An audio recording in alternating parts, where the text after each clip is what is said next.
नमस्कार दोस्तों, good evening to all of you. कैसे हो आप सब? एक बार फिर से मैं शुभम कुमार स्वागत करता हूं आप सभी लोगों का एग्जामशाला के यूट्यूब प्लेटफॉर्म पर।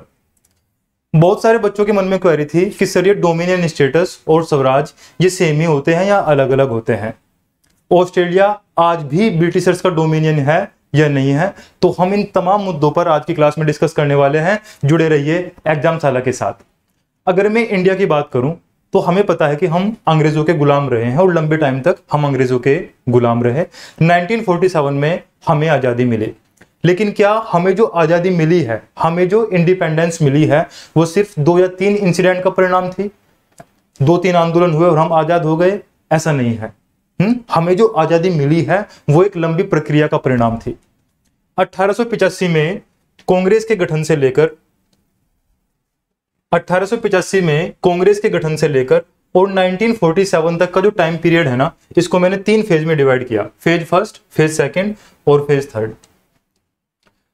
1885 में कांग्रेस के गठन के साथ ही धीमे धीमे ही सही लेकिन राष्ट्रीय आंदोलन की शुरुआत हुई। लेकिन ये जो फेज फर्स्ट है 1885 से 1906 तक का, इसमें जो कांग्रेस का ऑब्जेक्टिव है वो क्या है? स्टैट्यूटरी रिफॉर्म है। फेज फर्स्ट 1885 से 1906 तक का है और इसमें कांग्रेस का जो ऑब्जेक्टिव है वो क्या है? स्टैट्यूटरी रिफॉर्म है। मतलब कि जो ब्रिटिशर्स कानून बना रहे हैं वो इंडिया के इंटरेस्ट में हो। 1861 में इंडियन काउंसिल एक्ट आया और फिर 1892 में 1892 का जो अधिनियम आया है, तो उसमें कुल मिला के बस कहने की बात यह है कि कांग्रेस चाहती है कि जो भी ब्रिटिशर्स कानून बना रहे हैं वो इंडिया के इंटरेस्ट में हो, वो भारत के लोगों के हितों में हो।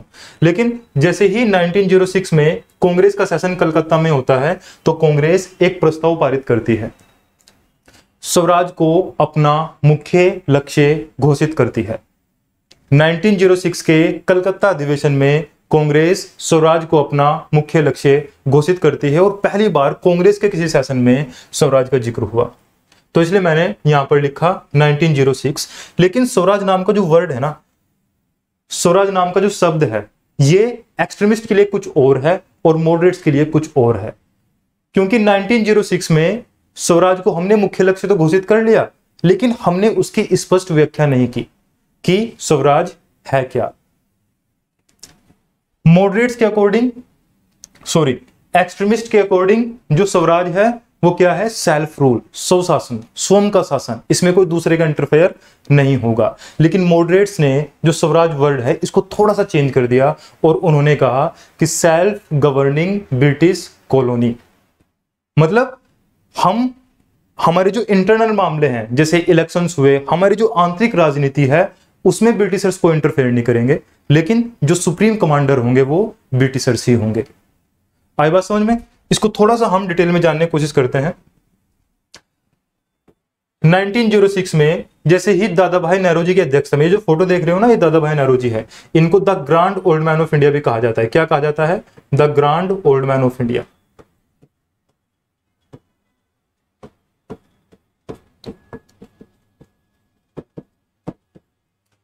तो दादा भाई नौरोजी की अध्यक्षता में कलकत्ता में शासन हुआ 1906 में।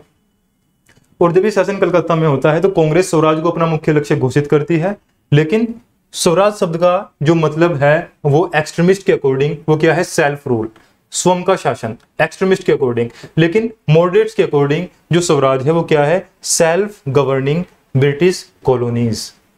सेल्फ गवर्निंग ब्रिटिश कॉलोनीज मतलब ऐसी ब्रिटिश कॉलोनीज जो सेल्फ गवर्न कर रही हैं, जो सेल्फ रूल जिस कंट्री में स्टैब्लिश हो गया है। आप इस बात को इस तरह से समझिए कि कुछ मामलों को छोड़कर, जैसे एक्सटर्नल अफेयर्स, डिफेंस, कम्युनिकेशन, ये जो मामले हैं इनको ब्रिटिशर्स रेगुलेट करेंगे और जो हमारी आंतरिक राजनीति है उसमें ब्रिटिशर्स को इंटरफेयर नहीं करेंगे।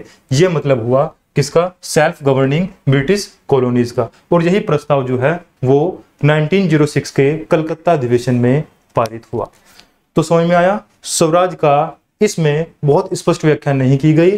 एक्सट्रीमिस्ट के अकॉर्डिंग जो स्वराज है वो कंप्लीट इंडिपेंडेंस है, लेकिन मॉडरेट्स के अकॉर्डिंग जो स्वराज है वो क्या है? Self governing British colonies.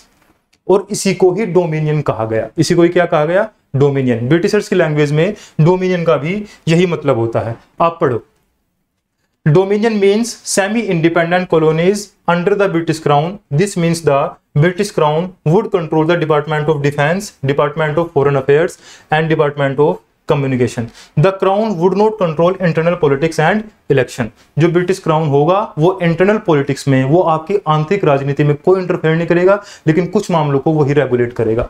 आप बस ऐसा समझ सकते हैं। आसान भाषा में अगर मैं बताऊं तो डोमिनियन या स्वराज का मतलब जो 1906 के प्रस्ताव में पारित हुआ, उसका यही मतलब था कि हम लोग सेल्फ रूल करेंगे, हम लोग स्वयं का शासन करेंगे, लेकिन कुछ मामलों में जो सुप्रीम कमांडर होंगे वो कौन होंगे? ब्रिटिशर्स होंगे।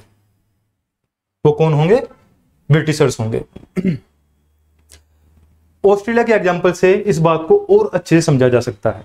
वैसे ऑस्ट्रेलिया और इंडिया का कंपेयर नहीं किया जा सकता, क्योंकि ऑस्ट्रेलिया उन देशों में से है जहां पर ब्रिटिशर्स गए लेकिन वापस नहीं आए, वो हमेशा हमेशा के लिए वहीं बस गए। कई बार पता क्या होता है, मुझे मतलब काफी दुख होता है कि हम लोग हमारे जो फ्रीडम फाइटर्स हैं हम उनकी कंपेयर करते हैं। महात्मा गांधी जी ऐसे, भगत सिंह ऐसे, सरदार वल्लभ भाई पटेल, सुभाष चंद्र बोस वगैरह वगैरह, लेकिन हमें प्राउड फील होना चाहिए कि हम अंग्रेजों को अपने देशों से भगाने में सफल हुए। ऑस्ट्रेलिया, न्यूजीलैंड, साउथ अफ्रीका, ये ऐसे देश हैं जहां पर ब्रिटिशर्स आए लेकिन कभी वापस नहीं गए। मैं आपको एक बात बताऊं, ऑस्ट्रेलिया की जो मूल प्रजाति है ना, ऑस्ट्रेलिया की जो मूल प्रजाति है वो ये है, ये ऑस्ट्रेलिया के नेटिव पीपल है, लेकिन आज इनकी ऑस्ट्रेलिया में जो पॉपुलेशन का रेशो है वो सिर्फ 3 से 4% है। मतलब 96-97% कौन लोग हैं? जो अंग्रेज ब्रिटेन से आए और हमेशा हमेशा के लिए ऑस्ट्रेलिया में बस गए। आपको पता है ऑस्ट्रेलिया में इंडिपेंडेंस डे नहीं बनाया जाता, ऑस्ट्रेलिया में नेशनल डे बनाया जाता है। नेशनल डे मतलब कब बनाया जाता है? 26 जनवरी को हर साल ऑस्ट्रेलिया में नेशनल डे बनाया जाता है, क्योंकि 26 जनवरी 1788 को ब्रिटिशर्स ने अपनी पहली कॉलोनी स्टैब्लिश करी थी। कहां पर? ऑस्ट्रेलिया में। तो कहने का मतलब यह है कि ऑस्ट्रेलिया के लोगों को पता है, पता होता भी क्या है, वो तो पता होना ही है कि हम जो लोग हैं, हमारे जो पूर्वज हैं, वो आज से 200-300 साल पहले ब्रिटेन से आए थे और यहां पर आकर बस गए थे। 1999 में 1999 में ऑस्ट्रेलिया में एक रेफरेंडम हुआ, एक जनमत संग्रह हुआ, क्योंकि आज भी ऑस्ट्रेलिया का जो गवर्नर जनरल है उसको ब्रिटिश क्राउन ही अपॉइंट करता है प्रधानमंत्री की सलाह पर। वो एक अलग बात है कि वो सिंबॉलिक ही है, लेकिन करता कौन है? ब्रिटिश क्राउन ही है। तो इसके अगेंस्ट में ऑस्ट्रेलिया में एक रेफरेंडम हुआ, एक जनमत संग्रह हुआ। 54% लोगों ने उसके अगेंस्ट में वोट किया। कहा है कि ब्रिटिश क्राउन के द्वारा ही अपॉइंट होना चाहिए। उनकी आज भी ब्रिटिश क्राउन को लेकर जो है क्या है? रिस्पेक्ट है। इसलिए ऑस्ट्रेलिया के झंडे में वो इस बात का भी विरोध नहीं करते कि हमारे फ्लैग में जो यूनियन जैक है, क्योंकि ये ब्रिटेन का फ्लैग है, कि ब्रिटेन का फ्लैग हमारे फ्लैग में क्यों है? क्योंकि उन्हें पता है कि हम लोग उनसे अलग नहीं है। आई बात समझ में? इसलिए इंडिया और ऑस्ट्रेलिया कंपेयर नहीं किया जा सकता। लेकिन हाँ, डोमिनियन क्या होता है इसको हम और अच्छे से समझ सकते हैं। 1931 में ब्रिटिश गवर्नमेंट ने स्टैच्यू ऑफ वेस्टमिंस्टर के नाम से एक एक्ट पास किया, जिसकी वजह से ऑस्ट्रेलिया को पार्लियामेंट्री इंडिपेंडेंस, मतलब पार्लियामेंट्री इंडिपेंडेंस का यही मतलब हुआ कि वो उनकी इंटरनल जो इलेक्शंस वगैरह होंगे उसमें पार्टिसिपेट नहीं करेंगे, उसमें कोई इंटरफेयर नहीं करेंगे। मतलब कि संसदीय रूप से आप स्वतंत्र हो, आप अपने इलेक्शन करिए और आप अपने देश को चलाइए, लेकिन as a dominion of the British government. ये वाली बात समझ में आई? पार्लियामेंट्री इंडिपेंडेंस का मतलब जैसे हमारे यहाँ संसद है, लोकसभा का चुनाव होता है, ठीक है नहीं? तो कह रहे हैं कि पार्लियामेंट्री इंडिपेंडेंस है, आप अपने देश के लिए कानून बनाइए, आप अपने देश में चुनाव कराइए, हम उसमें इंटरफेयर नहीं करेंगे, लेकिन आप एज ए डोमिनियन ही काम करेंगे। मतलब आज भी जो सुप्रीम कमांडर है वो कौन लोग हैं? हम लोग हैं। तो ये पूरा मामला है ऑस्ट्रेलिया के बारे में।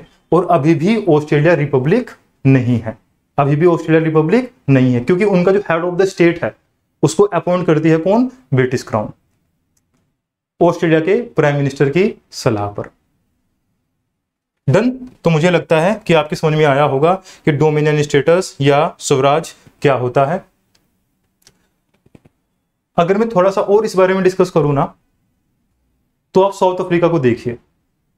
साउथ अफ्रीका को एक लंबे समय तक स्ट्रगल करना पड़ा ब्लैक्स को कुछ राइट्स दिलाने के लिए। वहां पर इतना डिस्क्रिमिनेशन हुआ। नेल्सन मंडेला ने एक लंबे टाइम तक संघर्ष किया तब जाकर वहां आज ब्लैक्स को कुछ राइट मिले हैं। क्योंकि साउथ अफ्रीका भी उन्हीं कंट्री में से है जहां पर ब्रिटिशर्स आए लेकिन वापस नहीं गए।